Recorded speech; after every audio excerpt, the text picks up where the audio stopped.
What is up, guys? It's Miguel with Upstanding Citizen, and today I want to tell you why my bike has basically been a paperweight for the past couple weeks.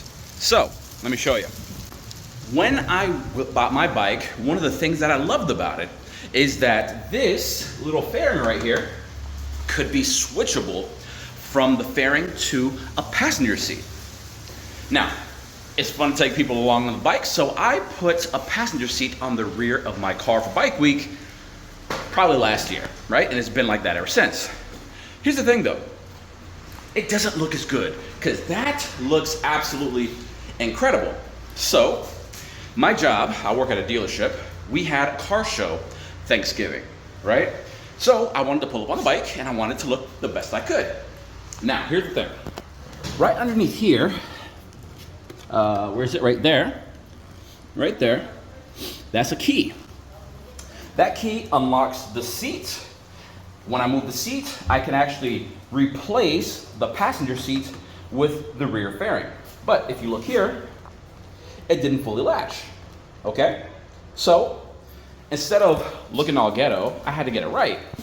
The thing is though, that latch right there has been kind of a pain to actually get off. Like, you really have to squeeze it up and push it.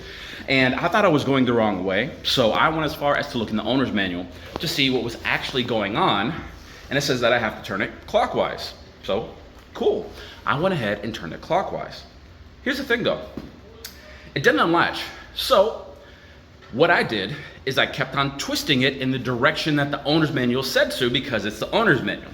Thing is, I guess I don't know my own strength. I ate some spinach or something because I'm strong. So what I ended up doing was actually twisting the original key so bad, I don't know if you can see that, it cracked right there.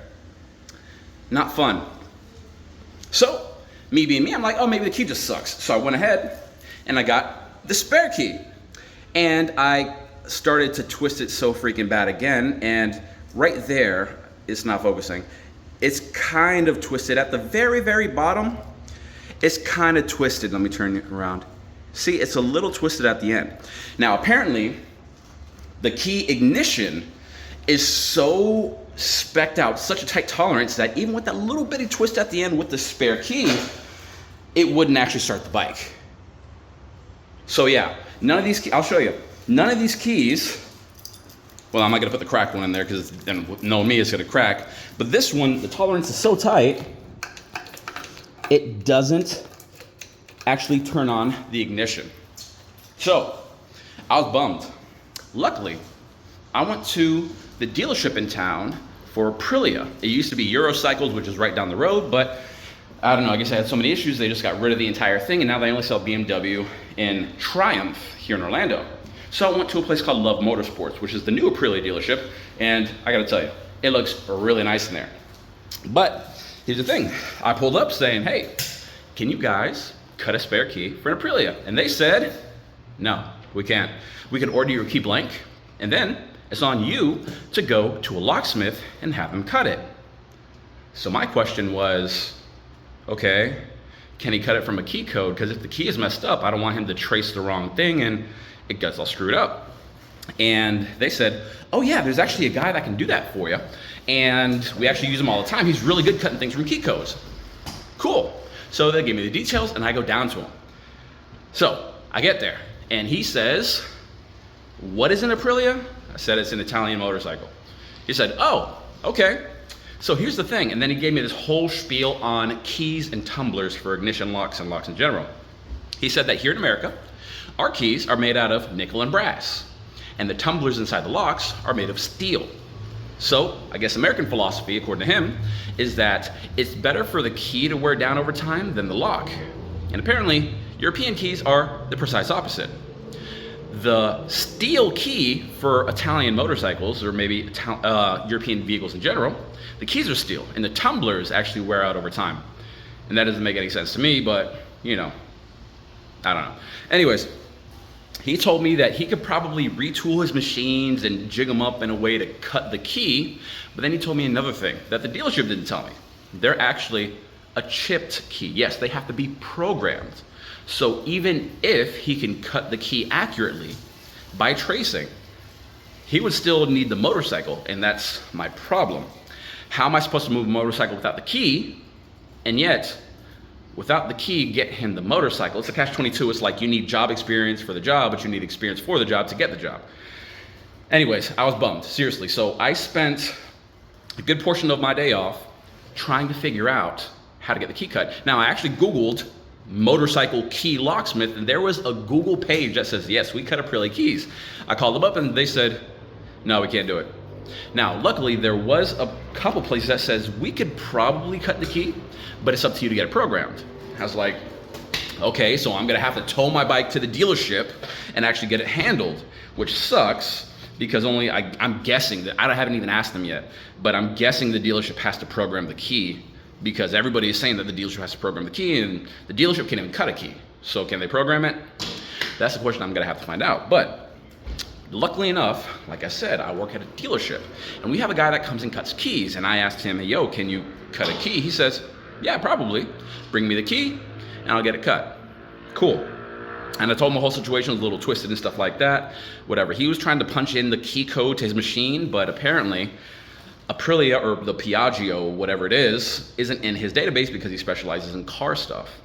But he was able to trace cut the key. Like I said, the key isn't completely destroyed, it's just a little twisted at the end.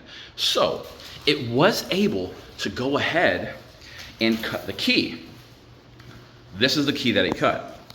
So I think that little, if it can focus, that little, it looks like a triangle and a circle. I think, focus. Anyway, there's a little symbol on the key, right? So this key is chipped, but it's not programmed. Now though, it does turn on the bike, and it takes an extra second to turn on. And I'm thinking it's because the bicycle or the motorcycle is looking for the chip, and it says, oh, you gotta put in your code. When I bought this, I never put in a code. So I was like, great, now what do I freaking do? But apparently, if you never put in the code itself is 0000. So luckily,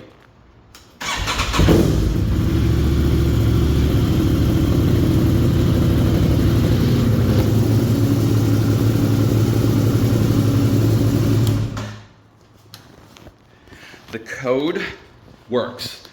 So I think I lucked out. What I'm actually gonna do is go to the dealership on the Aprilia, because I've been dying to ride it, and see if I can order another key and have my key cut guy trace cut another key, and then hopefully take it to Love's Motorsports here in Orlando, and they could program the key. But I just wanna make this video because everything I've been finding is on forums that back from like 2013 and 2014, and people just keep on asking the same question for a decade or more, never actually posting anything about it. So if you never set up your PIN code, as long as you have a correct key that's traced, even if it's the wrong chip, you can still ride the bike, which I freaking love, because thankfully it finally feels like things are looking in my direction.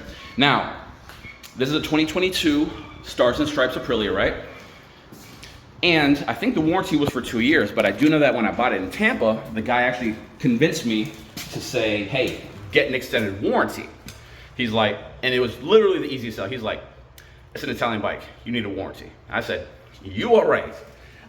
So I'm also going to take my extended warranty stuff to Love's Motorsport and say, hey, could I get you guys to program the key and fix that lock so it doesn't happen again? Because I love this bike. The only other issue I ever had was that the bike leaked oil.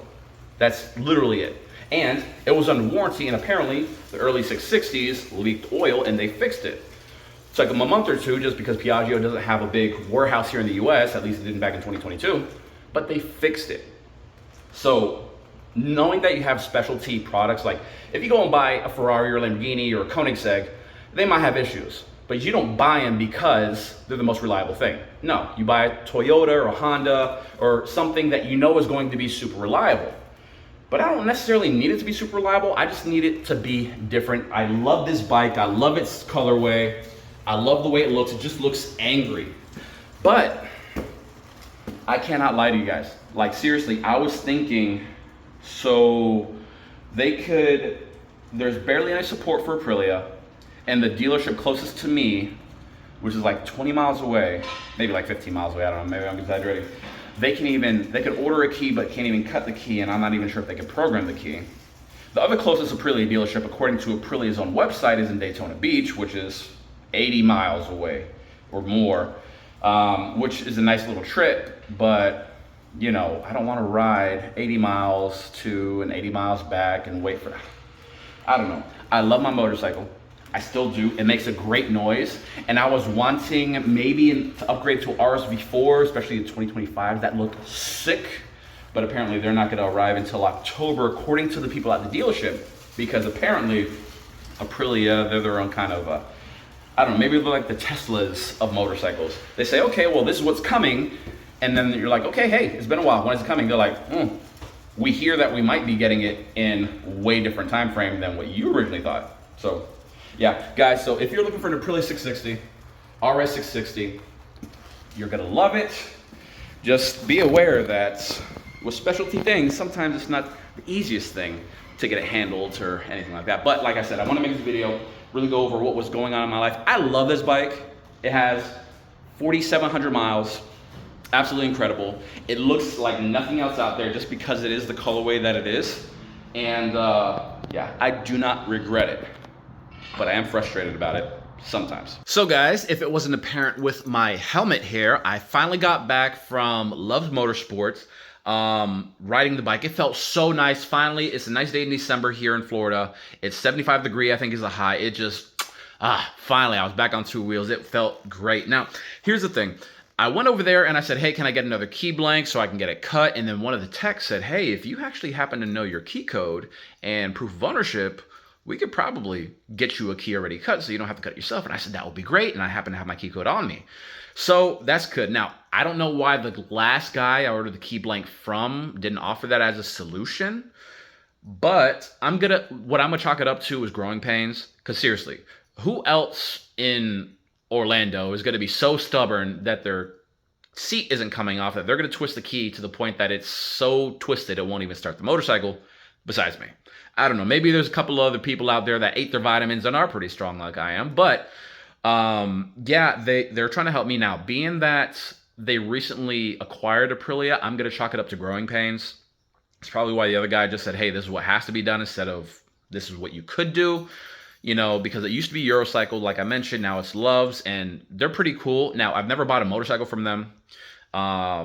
I can only speak to my experiences, but so far it's good. So if I would happen to be on the market for that 25 RSV4, that's the cat, by the way, jingling her collar. If I was on the market for the 25 RSV4, I would definitely give them a shot because they're pretty cool so far. Like I've talked to one of the finance guys in there, one of the managers, and he was just chopping it up with me. They also have Moto Guzzi, which he was showing me, and he knew I wasn't going to buy, but he still took the time to show me, which I think is great customer service. And like I said, I sell cars at a dealership, but cars are kind of like a requirement here in Orlando, Florida in general, because everything is so freaking far. And for me, you know, to have a luxury item like a motorcycle and people still as excited to help you out, I think speaks volumes to their character, because I try to give the best customer service I can because I know cars are a must. Motorcycles are more of like it's good to have. So the fact that they're trying to make me feel special and make me feel comfortable with their entire experience really speaks volumes. So I appreciate them for that. And thank you for coming along. The whole reason I made this video is to kind of shed some light of what I have to go through. And hopefully if you're going through the same thing, it'll help clear a path for you to make it easier for you. But if you like this video, make sure you like, subscribe, and leave me a couple comments on whatever you want to see. And make sure you hit the little bell notification so that way you can know the second I upload a new video. But till next time, I'm Miguel with Upstanding Citizen, and I'll see you soon.